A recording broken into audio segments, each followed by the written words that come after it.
Hello and welcome to Tea Time Theology. I'm Ivy. I'm Taylor. And I'm Kay. And we are here today talking about the TV show Fleabag. We're specifically going to talk about season 2 of Fleabag, which You think so, but... No, Taylor's a lot of questions. I have many questions, and we're going to talk a lot about season 1. And we're accidentally, I didn't tell Taylor to watch season 1. I was like, just watch season 2, it'll be fine.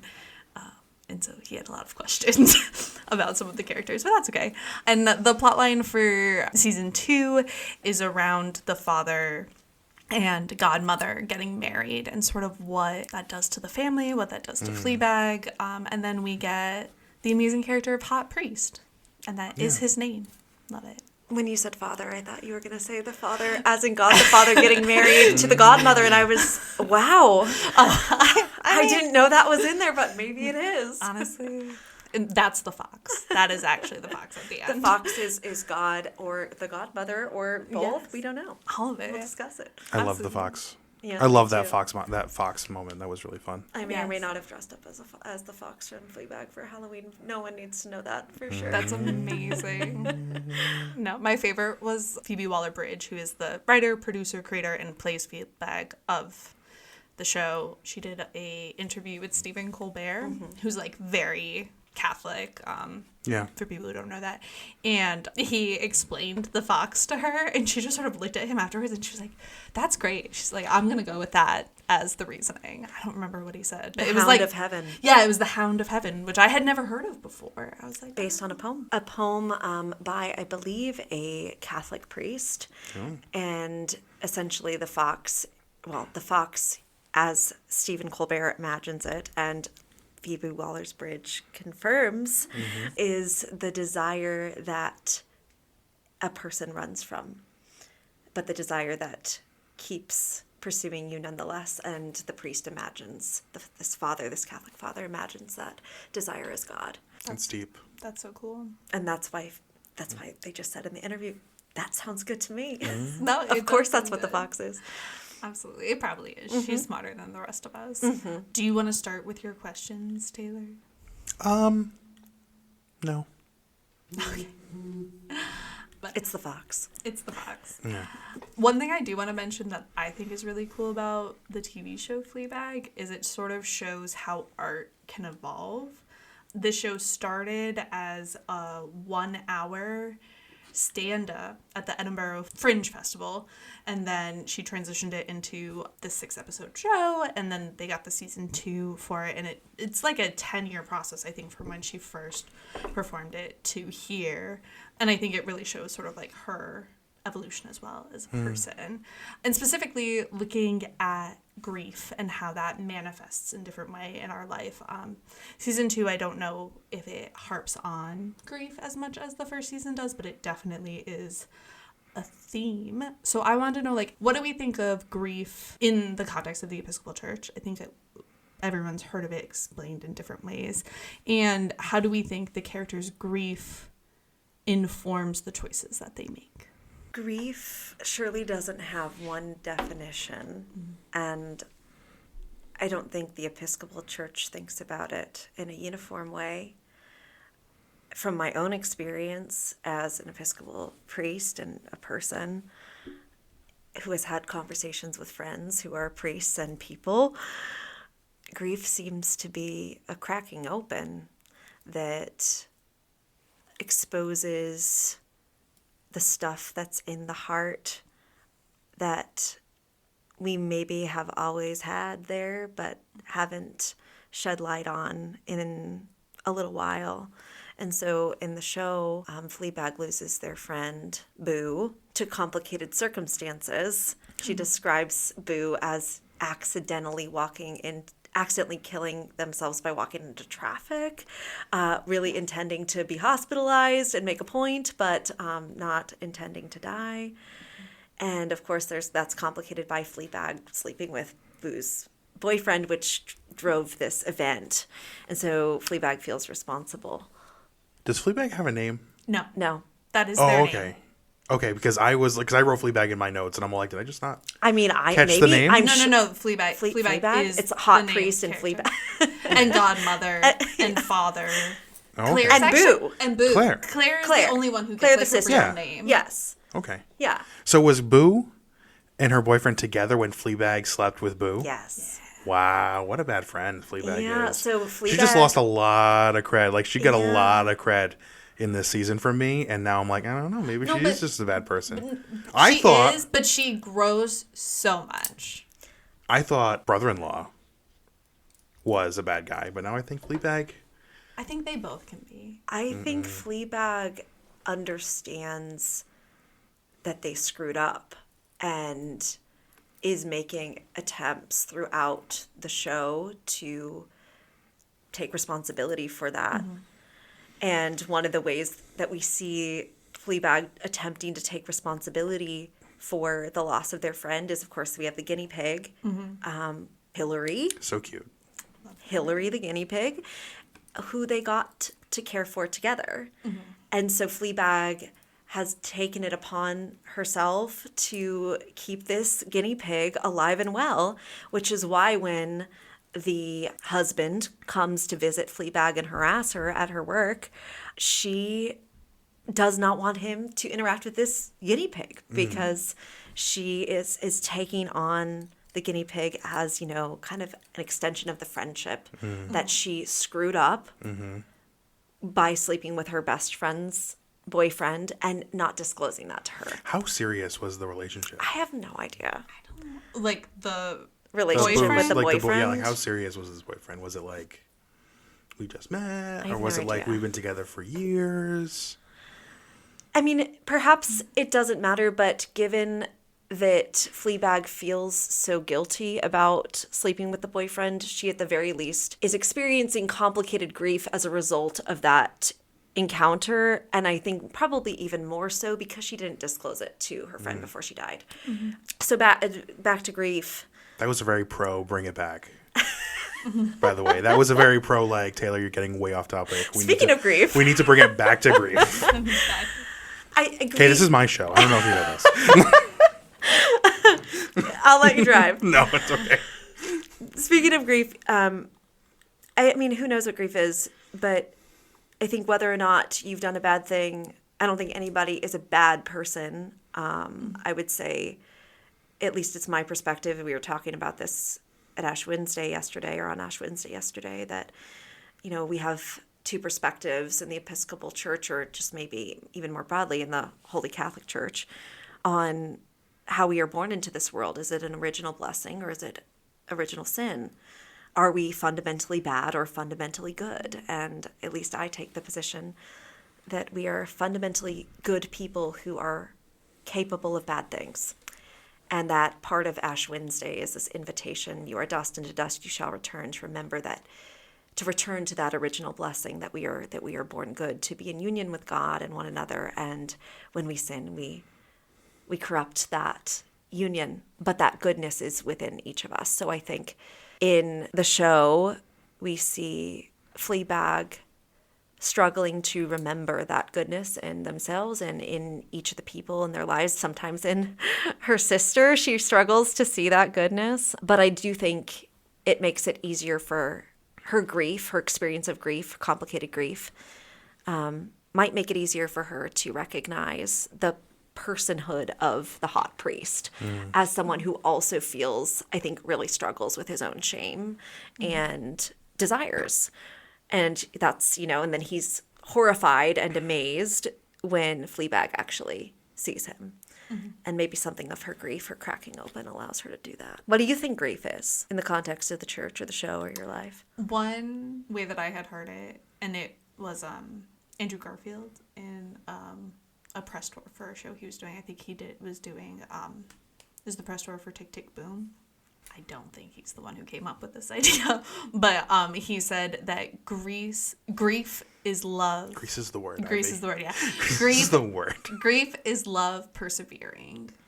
And I thought that was a really sort of like beautiful way to sort of think about it, is that by still being sad and still being feeling that and carrying that with you, you are still like showing the love you had for that person in their life as well. That reminds me of something that I think about from time to time in relation to the Episcopal funeral liturgy, which has that stunning line. In death, life is not ended but changed. Life is changed, not ended. That grief is the afterlife of love, or it's the aftershocks, or the continuance, or the perseverance.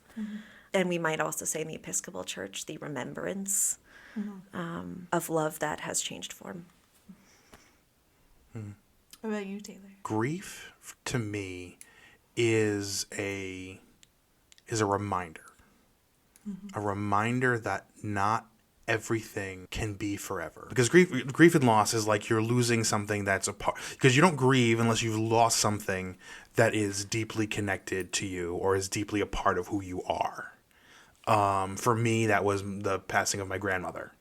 Was really the first time in my life where I think I felt like the most grief. But it's like a little deeper than that. It was really hard, and it made me realize that like you need to keep those people close and as close as possible as long as you can, because they are going to go someday. And it could be the loss of a friendship, or someone just moves away, or as simple as just like you lose touch with somebody. But part of you that they take with them can be so huge and debilitating that you need to really cherish them and that part of you while it's here.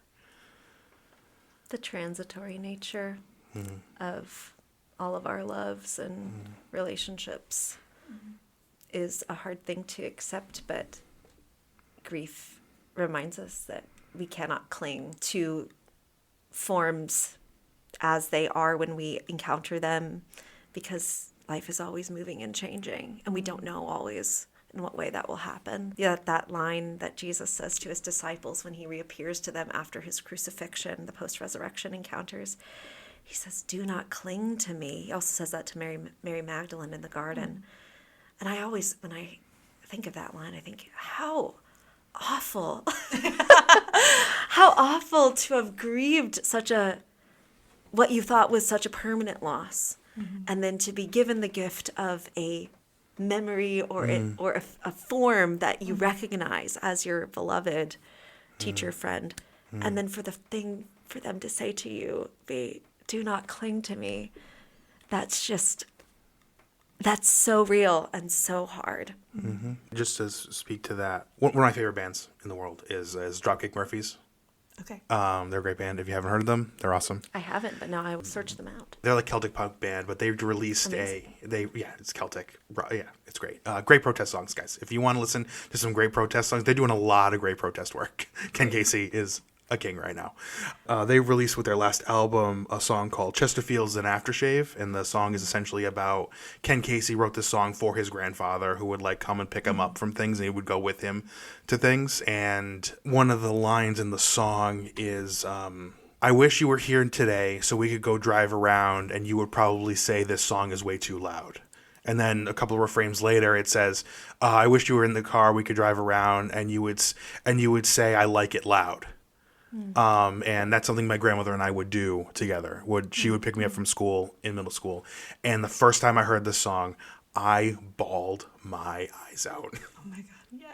It was so good and so sad and just so great. And I have it on my morning playlist just in case, you don't know. Sometimes you don't know that you need a good cry in the morning. No, I get it. And sometimes and it just hits and you're just like, that's it. We're going to cry. We're going to cry for 2 minutes and then we're going to keep moving. No, I totally get that. This has nothing to do with Fleabag, but when I was in college, I was like really stressed during finals, and like when you know that you need to cry but like nothing's hitting you, and then I listened to the song Butterfly Kisses, which is a country song, not my normal one, but it's like so it just like hits you right, because it's about like a father talking about like watching his daughter grow up, and then sort of like she's no longer mine anymore, and like moving on, and like how he wishes he could like hold those moments with them and that sort of partnership.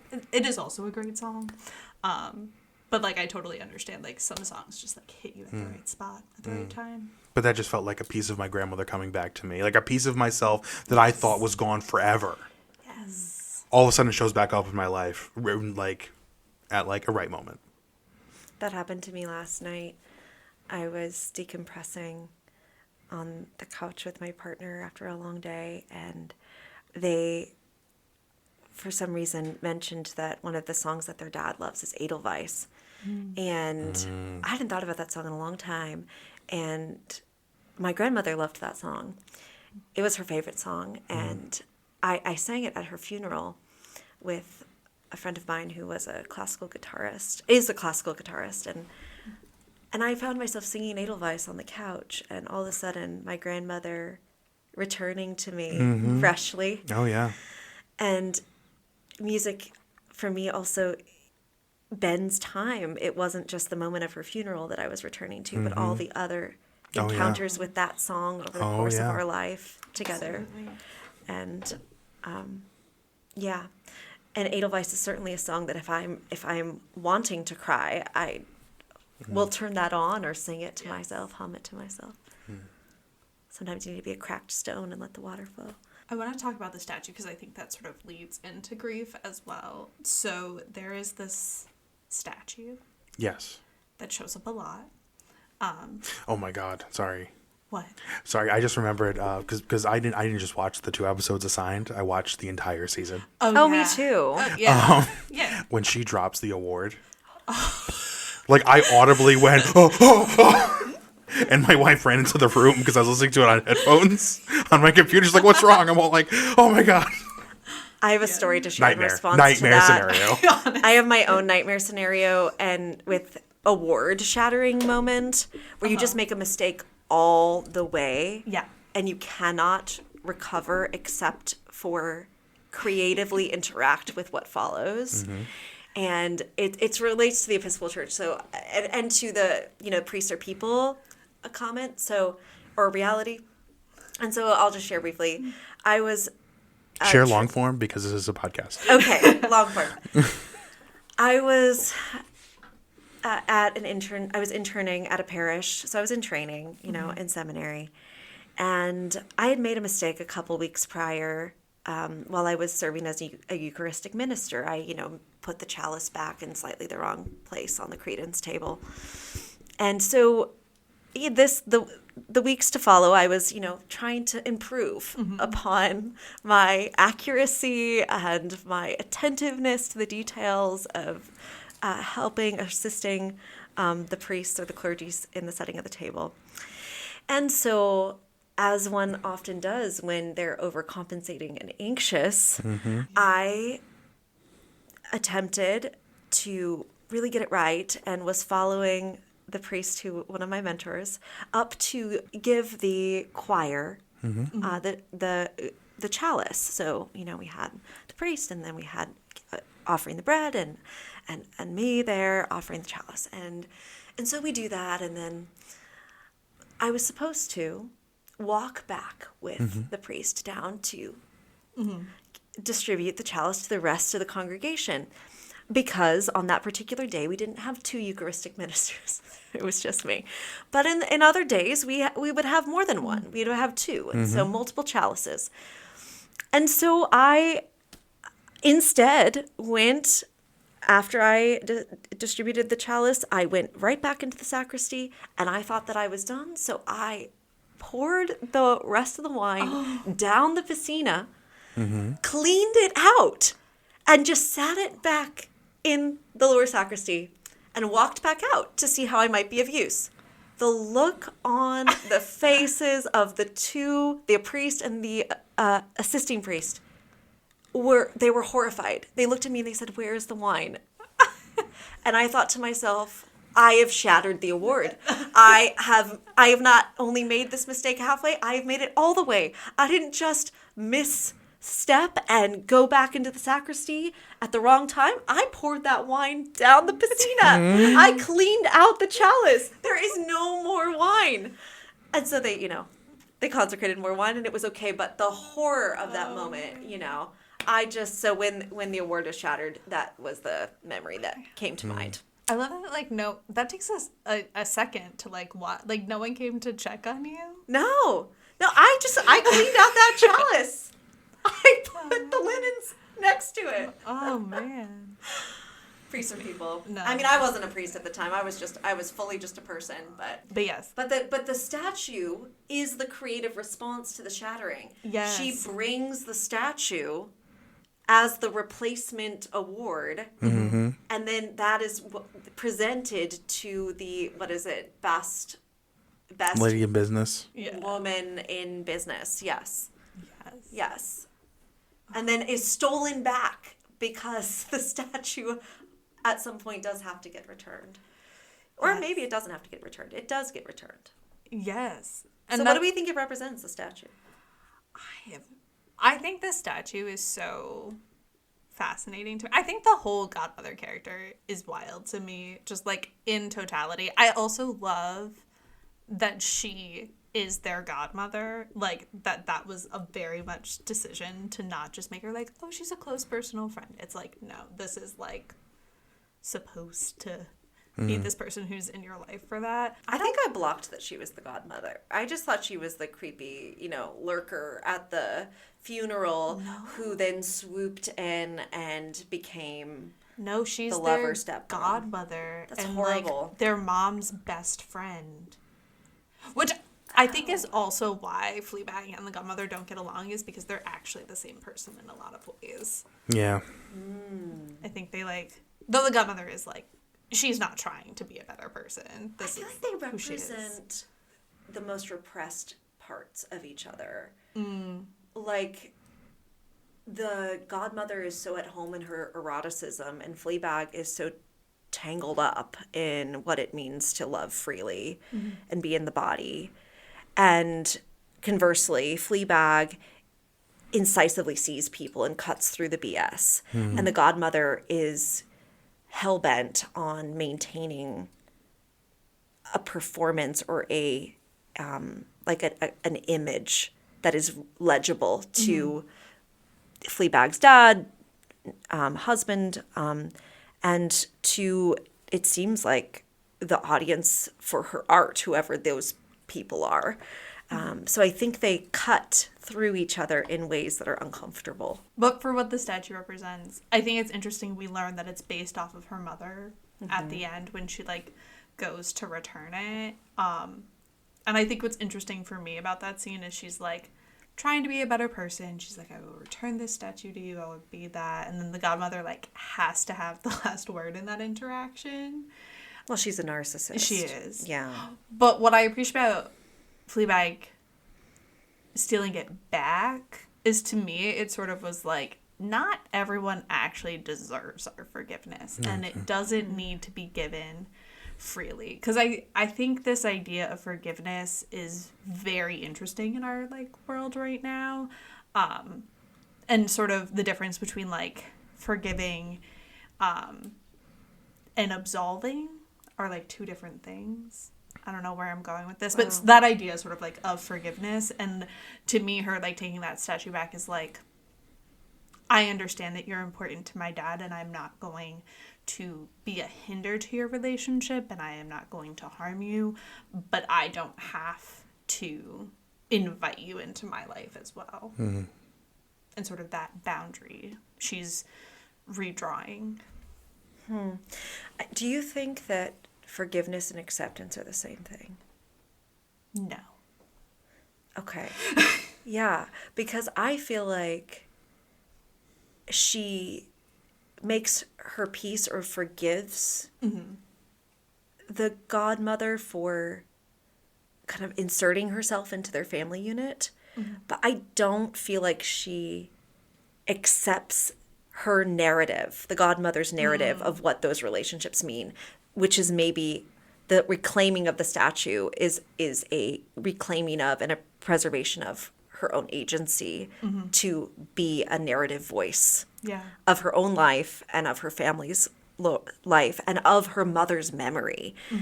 That's the way I see it. I mean, I have no idea exactly what was meant by the statue, but when you were talking, Ivy, all of a sudden, I was like, maybe, hot take, the godmother was actually in love with the mother, and she decides to marry her husband as a way of staying close to the mother. And that's why this weird energy is around the statue, because she wants the mother to be in the room always, to be a part of the relationship in a way that Fleabag does not want, and does not consent to. And so therefore she she's like, no, this my relationship with my mother is my own. You don't get to have that. And I will say, Claire steals the statue at one point in season 1 too. Oh yes. Where Fleabag actually goes to return it, and Claire steals it back for her and gives it to her and is like, no, we get to keep it. And I do think there is something interesting about their own relationship with their mother and like what that sort of means as well in this context with the godmother. I like the reading that the godmother was in love with the mom the whole time. I think that's more fun. Because it doesn't even really seem like she likes the dad That's what I mean. at most of it. Like, Well, she forgets his name at the wedding. I think that's supposed to be a joke that none of them have names. But she doesn't know anyone's name. Like how she introduces all those people. I was like, this is a lot.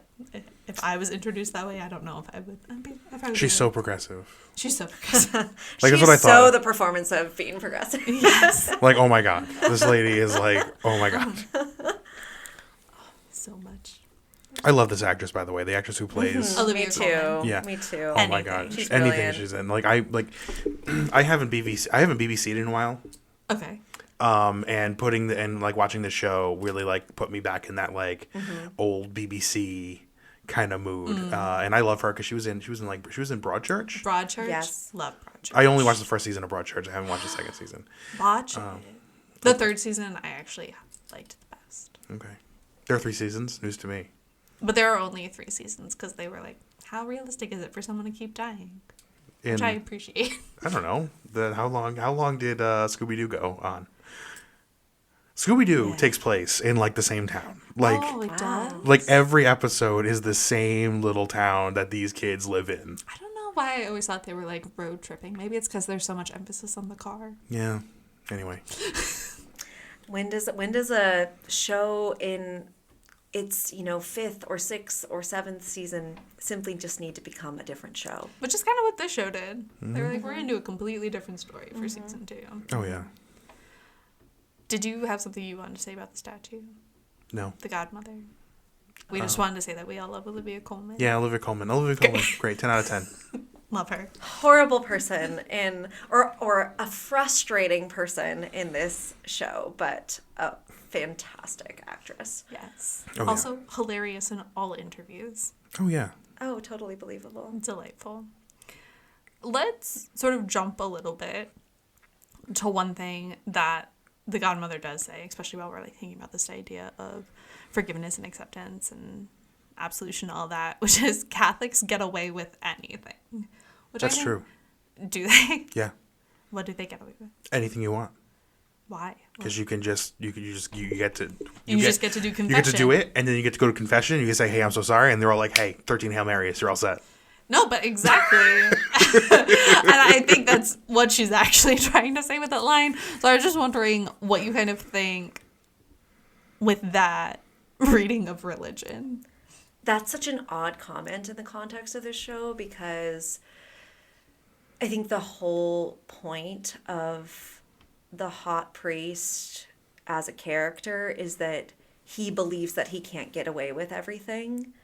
He's so anxious about his own desires and his own humanity that he runs away. He runs away Yeah. from love, from being seen, from the fox, if the fox is God. Who knows what that is, but he runs away from his own desires.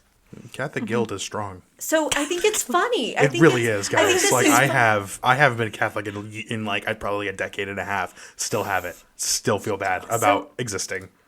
Well, so isn't that strange then? That comment that if Catholics really believed that they could get away with everything, then where does that guilt come from? I don't know. I feel like people always feel super guilty for just existing, though, about anything. Yeah. Do you think confession in its Catholic form helps absolve or unburden a guilty, like the experience of guilt weighing on the spirit? I think it does. Yeah. Yeah. Yeah. I had a bad experience with my first confession, so I never really did confession as a Catholic. Okay. But you think it does? It does. Oh yeah, I think telling it. It's kind of like I think it's cathartic. It's therapy. It's therapy before therapy. So do you think like that's instead why... of going and like instead of going to a therapist, yeah, Catholics go to confession, and they tell all their problems to a priest that they don't see, and it's like anonymous. It's anonymous therapy. That's interesting. I had forgotten that part about, in the Episcopal Church we have confession kind of embedded in our public worship, in our liturgy. Mm-hmm. And we also have the opportunity for those who want to take it, a private, private reconciliation, act of reconciliation, rite of reconciliation. But neither of those options are anonymous. They are visible, and you are being seen by either the gathered community or by a priest. So you're not maybe off the hook in the same way. You have to actually look someone in the eye if you're going to do a private act of reconciliation, or at least be in the room with other people as you're offering your public confession. So I don't know. I hadn't thought about that. I think if I was to go to Catholic confession again, I hope my mother doesn't listen to this podcast because she's going to be so mad. Okay. My parents are still very, very Catholic. It's okay. And like I think I would have to go to a church like 2 towns over from where I live if I was going to a Catholic church. I don't, because I feel like that priest is going to know who you are, even though they got the little mesh screen in between you. Right. Yeah. Right. Because that's kind of the anonymity is a little bit of a misnomer. It's a little bit of an illusion because, of course, if you're in that congregation, the priest does know you and would recognize your voice, but you're not having to experience being seen as intensely as you would if you were coming to confess in the Episcopal Church. But I think, like, what's interesting, because you had said that Fleabag's the only one that sort of sees Hot Priest, and he's really one of the only people that sees her, because he's the only one who sees that she's breaking the fourth wall. The asides. Yes. Where'd he go? I feel like it puts the context of their confession scene in, like, a different light, where, like, he doesn't want to have to see her, and she doesn't want to have to see him, because they both know that they see each other clearer. So I just think that's an interesting sort of lens to sort of think through that sort of scene. And especially, I like this idea you brought up of him running away from everything, especially his monologue at the end about love. That love is awful and painful, and it's all that we want, and then it's hell when we get there. And my question is sort of, 1, what do you think of that? And 2, while preaching, have you ever... It feels like the sermon kind of gets away from him at a moment, where he's more just talking about his feelings, and he's having his own personal confession in there. And just sort of wondering what you sort of think of as a priest and giving sort of sermons and that sort of not your feelings in the sermon, but you do have to have a certain amount of your feelings, and like, but yes. Like when have you started a sermon, and then all of a sudden you start just improvising in the moment, and then all of a sudden it's just like way away from you, and you're all like, and amen, and then you sit down. I think I noticed that something is happening that's a little outside of my control when I lose contact with my body. Oh, yeah. And hopefully that's the Holy Spirit, and I'm participating with the Spirit in a creative act that makes some sense and is actually pastoral for the people that are under my care. And sometimes you just lose it. You lose the thread. You lose the thread. And you unravel, and then you go, well, as I was saying, and you look down, and hopefully there's an outline there. And if there's not, you just kind of have to muddle on through. And that happens. It happens, especially because priests are people, and you show up as a person in all of the parts of your ministry, and that includes preaching. And for the priest, for the hot priest, he, as he says, probably inappropriately, to all the gathered community at the wedding. He didn't get much sleep the night before, and he was troubled in spirit and working through his own stuff. And that came out first. Often they tell you in seminary that there is a first sermon, and that one's for you, and then there's the second sermon that's for everyone else. And he preached his first sermon, Yes. and it was for him, and everyone else was a little confused, as the sister says to Fleabag at some point, I think there's something wrong with your priest. And maybe, yes, there was something wrong. But I think with his monologue, he says, love is awful, and that it kind of destroys everything that you thought that you knew, and you take all these risks, and you worry about your hair, and things just kind of unravel. And yet, he says, when you meet someone to love or that you love, it feels something like hope. And hope is not something that weak people do. And I tend to agree with that. So even for all of his thrashing about and all of his unnecessary confessing, he lands on something that I think is mostly true, which is that love, I think, in all of its awfulness, in all of its riskiness, in all of its mess, I think does feel like hope when you experience it, or when it acts upon you. And if I could critique his sermon, I would say that he misunderstands love as something only that you choose, or that you that only happens in a romantic form. I think love acts upon you. Sometimes you are in love's path, and you are affected in ways that are outside of maybe what you understood to be possible.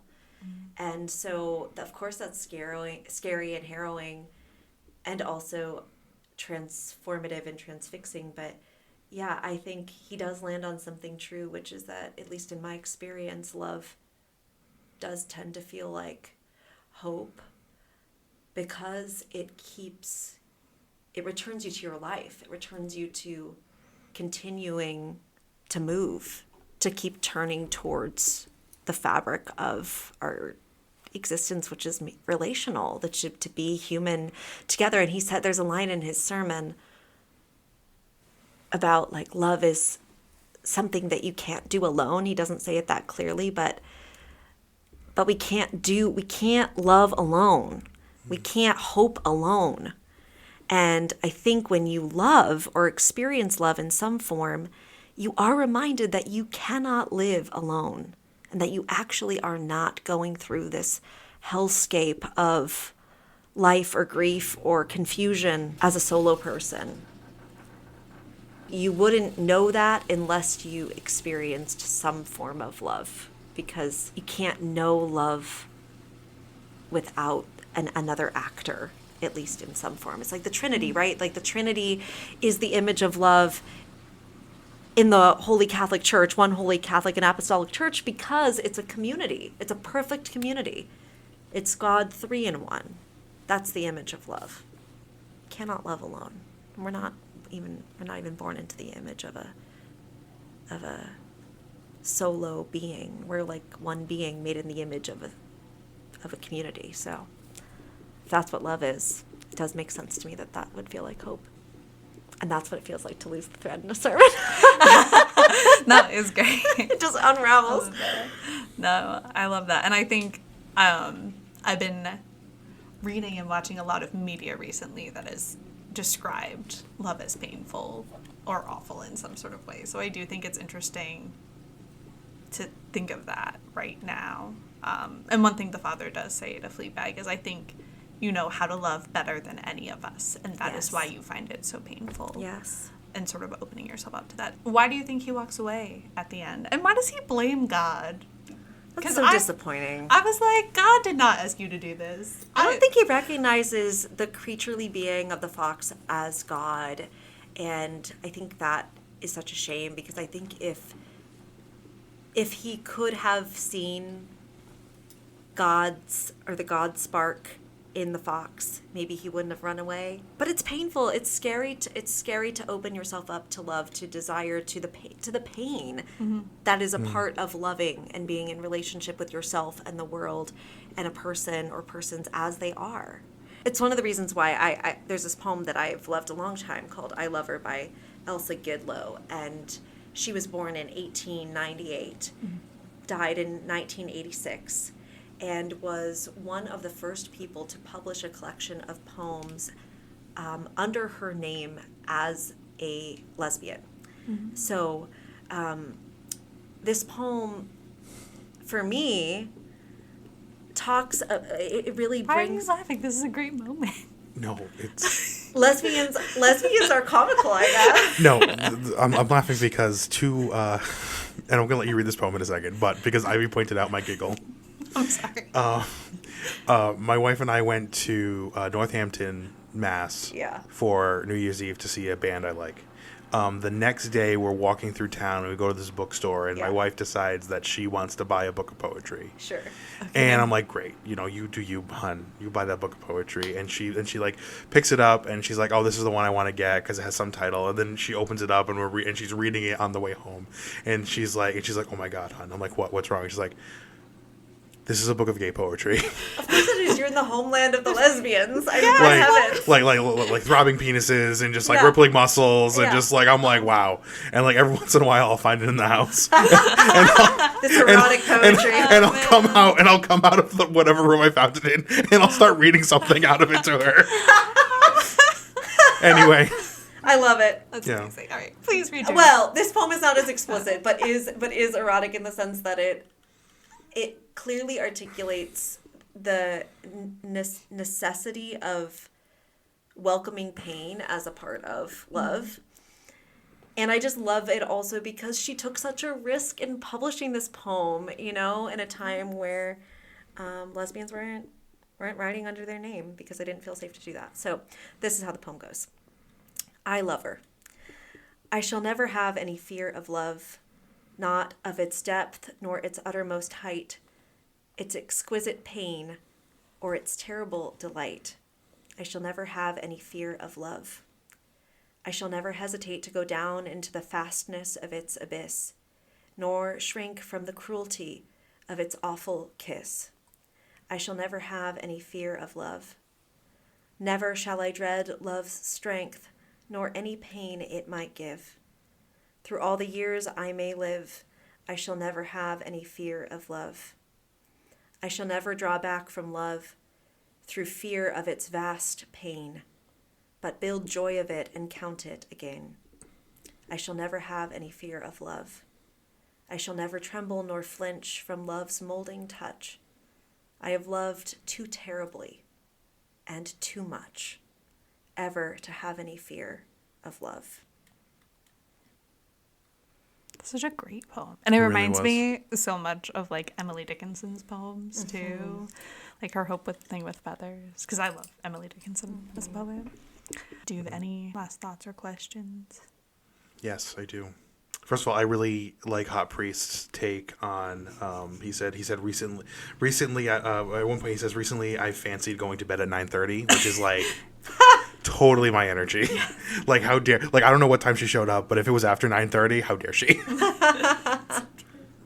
Yeah, I'm at that age where it's just like, no, we're like I think New Year's Eve somebody texted our group chat saying, hey, I'm heading out now, I'll see you guys soon, and it was like 11:30, and one of my friends said, starting an activity at 11:30 at night, how dare you?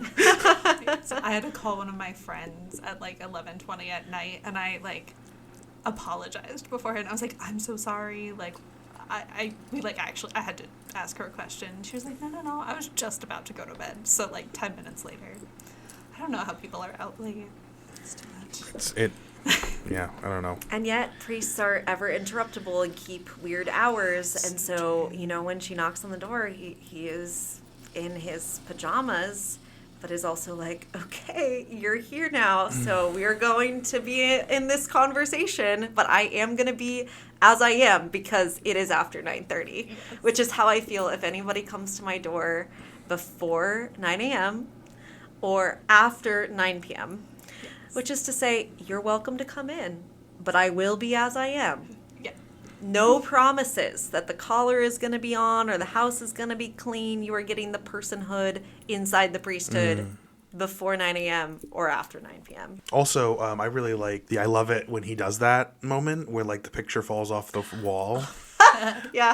I forget what they're talking about, but like it's very dramatic. Yes. And I guess I want to know, like, hey, what is your I love it when he does that moment in your life? Like something that happens to you when was the last time something happened in your presence we were like, oh, there it is. That's the thing. We were talking about it, and that's God. Well, I love it when God surprises us, or demonstrates or reminds us that God has a sense of humor and is creative and whimsical or creaturely, which is why I really just love the fox in the show, because I think that's creaturely God, like God being, being playful. When do I feel that way? I think that I feel, I love it when he does that whenever I am thinking about something and all of a sudden, out of nowhere, someone comes in or something comes on the radio or whatever that is just totally directly related to whatever I've been ruminating on. And an example of that is the other week, so a few weeks ago, my bookcase, which was in the house when I arrived, so I live in the rectory next to the church, and there was a bookcase in the rectory, and it was falling apart. But I have a lot of books, and so they went into the bookcase even though it was falling apart. The bookcase did eventually, in fact, just fall apart, and all the books fell on the ground, and my books for weeks were just sitting in little piles because I was waiting for a bookcase. And then I looked at so many bookcases, got overwhelmed, sensory overload, and was like, one day I will get a bookcase, and it will happen. But I have reached maximum capacity with the bookcase search. And then lo and behold, the next day, one of my parishioners came in, was like, Rev K, I'd just love to chat with you. I said, okay, come into my office. And he goes, I've just been thinking, I would love to build you some bookcases. And I was just like, what? There he is. There he is. I love when he does that. that. Thank you, Spirit. The carpenter shows up. The carpenter has showed up. Ooh. And my bookcases are now being built. Oh man. And I was just gonna get that bookcase off of Facebook Marketplace. And instead I have a parishioner building 2 for me. That's so nice. So I love it when God does that. I also love it when he does that. Is another version of that for me is when I'm really, really thinking of a friend. And sometimes I'll just have this overwhelming sense of love for my friends. I don't know if other people relate to this, but just this overwhelming sense of love and care and affection for these people that are like chosen family in my life. And, sometimes be like just weeping to myself out of love for them. And then oftentimes, just shortly after having that kind of moment of recognition and affection for them, they'll reach out and they'll just say, hey, I was just thinking about how much I love you and thanks for existing. And I think that I often have the experience of being like, thanks God, like God's real. Like, look at that, reminding us through each other that love still exists. Do you have any last thoughts on Fleabag? I don't know. I just think that grief and love they change forms throughout the seasons, but I think they're through lines in the seasons. And I don't think the attention between Fleabag and her, there's a lot of attention on the relationship between Fleabag and her sibling, her sister. And I love the way that relationship evolves over the course of the show. And it seems to me the show really is an attempt to give people permission to become more and more of who they are as they are, and to be seen while they do that. And I think that's what God wants of us too. God wants to see all of us. Like, there's nothing that will scare God. And I'm telling my parishioners that and myself that all the time. Just, we don't have to mask for God and we don't have to mask for each other, but it takes trust and risk to unmask more and more and more. And I think the show, you see the relationships become more authentic as the characters get braver with themselves. And I think one of the moments for me where that feels really true for the sister is when she finally tells her own story about her abortion, because she lets Fleabag cover for her, and then finally at some point says, no, like this did happen. Not the abortion, but the miscarriage. Yes. The miscarriage. This is my miscarriage. Like, this is my story. And then she cuts her hair and like goes to the airport and like responds to her own desires.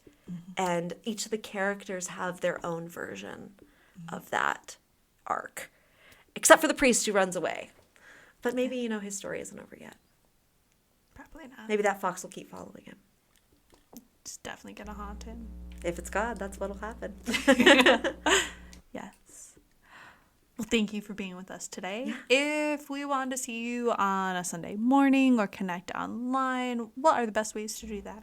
The best ways to find us are to come see us in person at 1956 Main Road in Tiverton, Rhode Island. We are the Little Stone Church with the big red door, and it's often open, and so please just come in. Our services are at 5 p.m. Saturday nights, 8 a.m. and 10 a.m. on Sunday mornings. You can also find us at holytrinitychurch.org, and you can find me at RevK at holytrinitychurch.org. And, if you knock on the door, as we said, priests, ever interruptible, probably let you in. But if it's after 9 p.m. or before 9 a.m., I will just be a person. Perfect. Thank you for listening to Tea Time Theology, a ministry of St. John's Cathedral in Rhode Island. We would like to thank our producers, Ivy Swinsky and Taylor Wilkie. Special thanks to Mariah Akande and David Hines for this season's music. Additionally, we would like to thank our sponsor, the Episcopal Diocese of Rhode Island, and the Right Reverend Nicholas Knisley, as well as our guests today. Follow us at Tea Time Theology on all social medias. I'm going there to see my father. I'm going there no more to roam. I'm only going over Jordan. I'm only going over home. I'm going there to see my Savior.